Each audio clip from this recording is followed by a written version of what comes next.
Video शुरू करने से पहले आपको बता दें कि यदि अभी तक आपने हमारे चैनल को सब्सक्राइब नहीं किया है तो अभी कर लें और साथ में नोटिफिकेशन घंटी को भी दबाएं ताकि हमारी वीडियो सबसे पहले आप तक पहुंच सके। झूठे विश्वासों के बल पर मरु को पार कौन करता है, जीवन राह बिना पहचाने आगे चरण कौन धरता है। ध्यान से समझिए, हम झूठे विश्वास के बल पर मरुस्थल को पार नहीं कर सकते। बंधुओं, ये जीवन है, राहें तो पहचाननी पड़ेंगी और तभी आपके कदम आगे सरकेंगे। आज जो सूत्र निज धर्म का आपको सुनाने जा रहा हूं, थोड़ा गहरा है और गहराई से ही समझने का प्रयास कीजिए।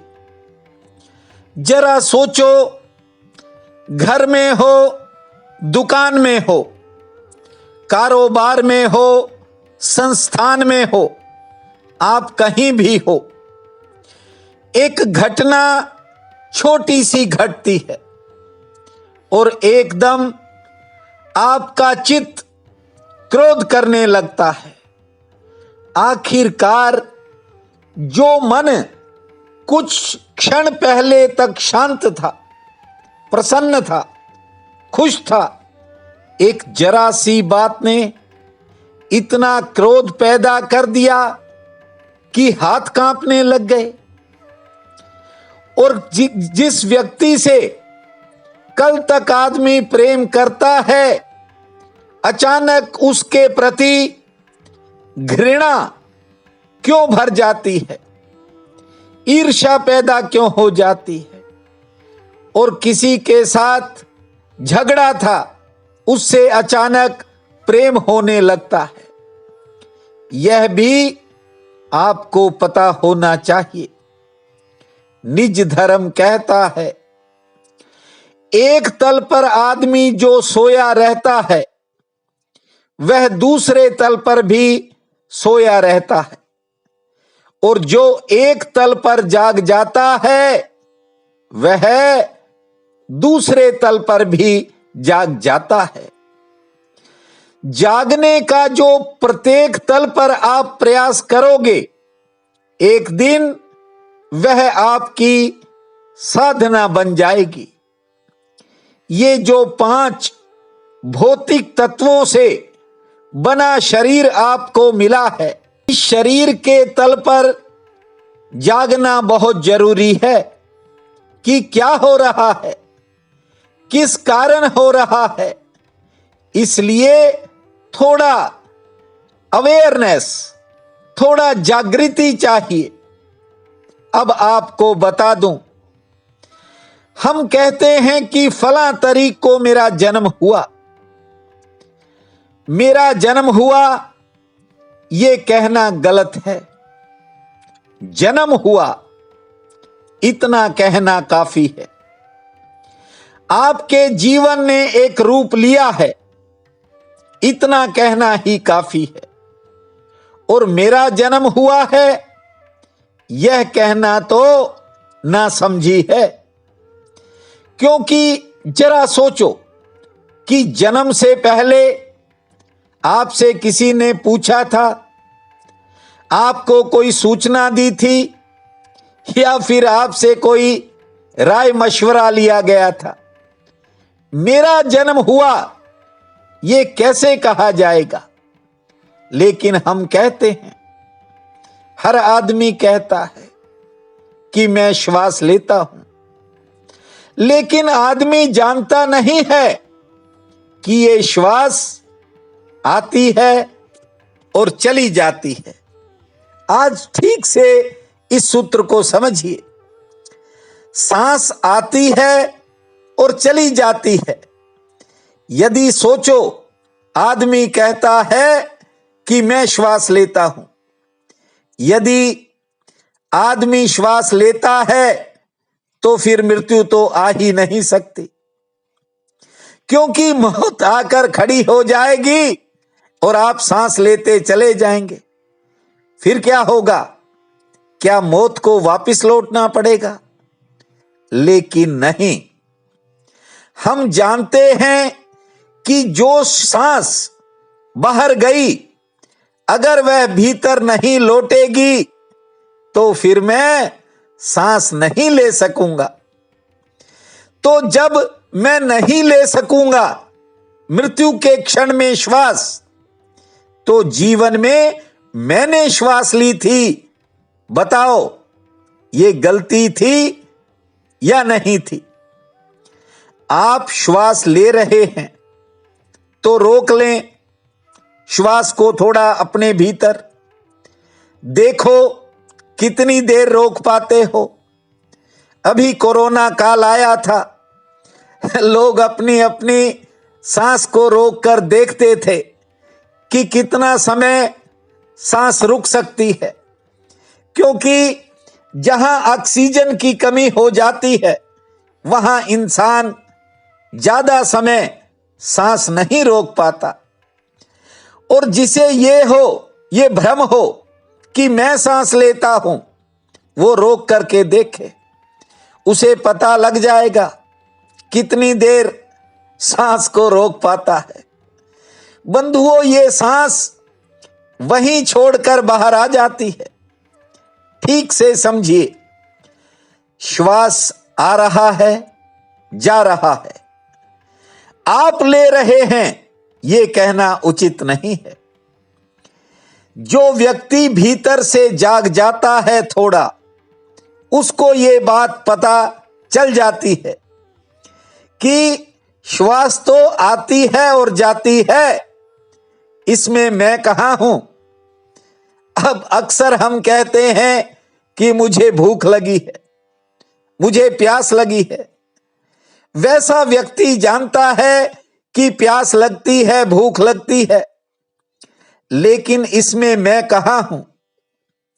बंधुओं, जीवन में जैसे जैसे आप खोजते चले जाओगे और जैसे जैसे आपको पता चलेगा कि ये घटनाएं तो अपने आप घटती हैं, मैंने तो अपने आप को ऐसे ही बीच में जोड़ लिया है।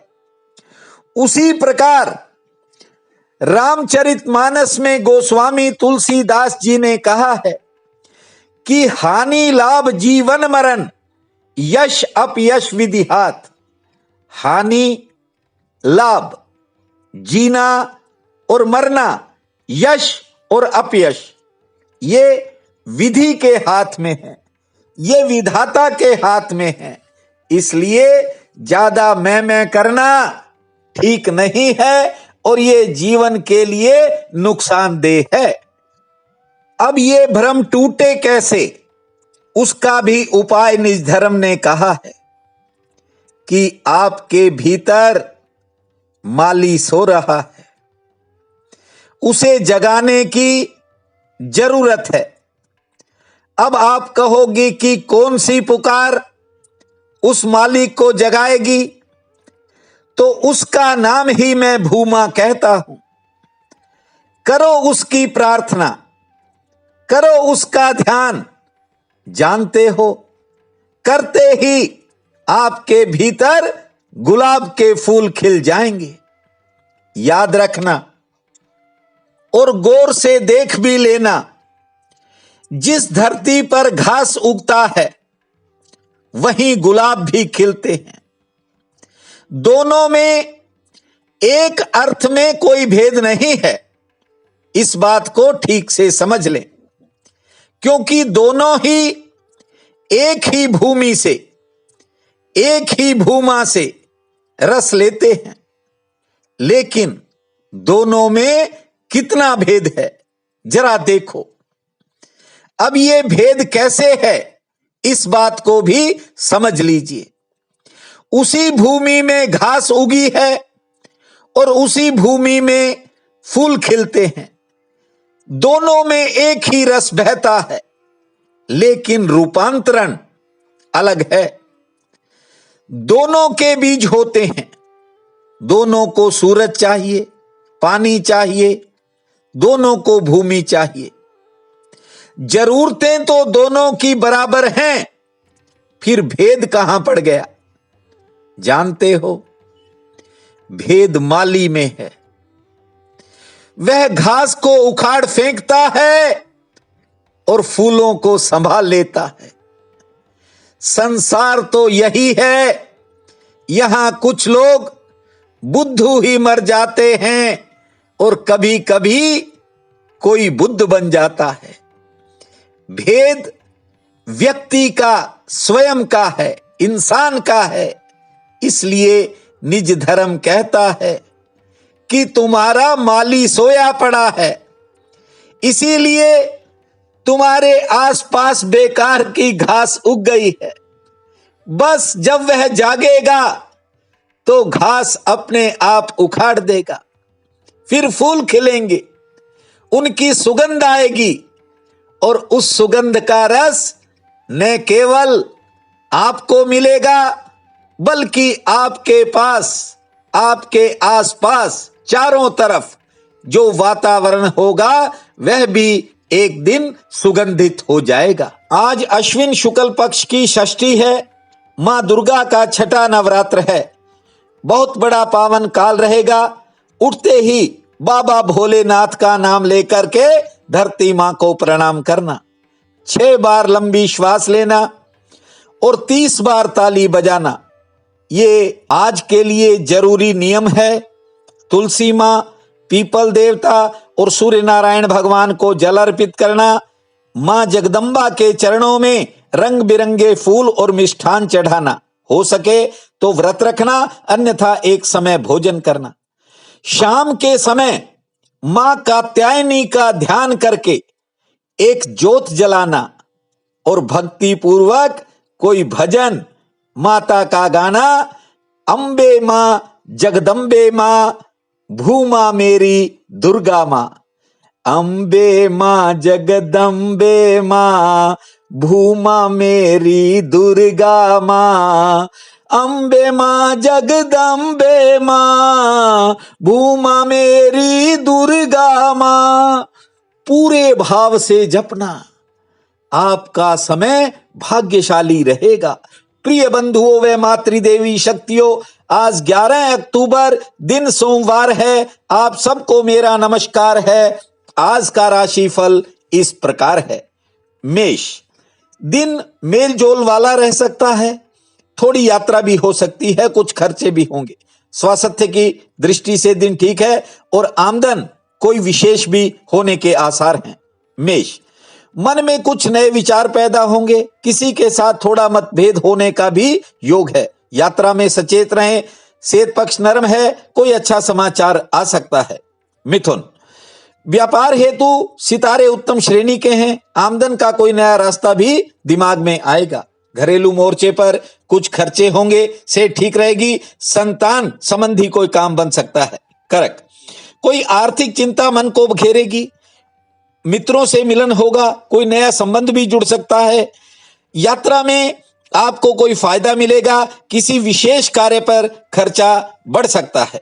सिंह, कोई घरेलू परेशानी बिना कारण मन को उदास कर सकती है, संतान संबंधी कार्य पर खर्च हो सकता है। आर्थिक दृष्टि से दिन सामान्य रहेगा, रिश्तों संबंधी कोई बात आगे बढ़ सकती है, आमदन अच्छी होगी। कन्या, पारिवारिक मोर्चे पर उतार चढ़ाव रह सकता है, कोई बात आपके मन को बेचैन रख सकती है। आर्थिक मसलों में सफलता मिलेगी। यदि कोई लेनदारी और देनदारी का मसला है तो वह हल होता हुआ दिखाई पड़ेगा। तुला, किसी काम को लेकर मन में थोड़ी असमंजस रह सकती है, आज कोई विशेष सहयोग मिलेगा। आमदन के लिए दिन मध्यम श्रेणी का है और शरीर थकावट महसूस कर सकता है। वृश्चिक, कोई नई सूचना प्राप्त होगी, किसी के प्रति झुकाव बढ़ सकता है। आमदन के लिए दिन ठीक है, कोई पुराना काम भी आज बन सकता है। हाँ, कार्य क्षेत्र में अचानक कोई बाधा आने का भी संकेत है। धनु, आज किसी क्षेत्र में कोई नया अवसर मिलने के योग हैं, बिगड़े काम में सुधार हो सकता है। थोड़ा समय तनाव भी रह सकता है। कारोबारी सितारे सामान्य है और आज कोई करीबी निराश भी कर सकता है। मकर, आज गृहस्थ में थोड़ा उतार चढ़ाव भरा समय रहेगा, आमदन ठीक होगी, किसी पुरानी मेहनत से फायदा मिलेगा और नए लोगों से संपर्क बनेगा।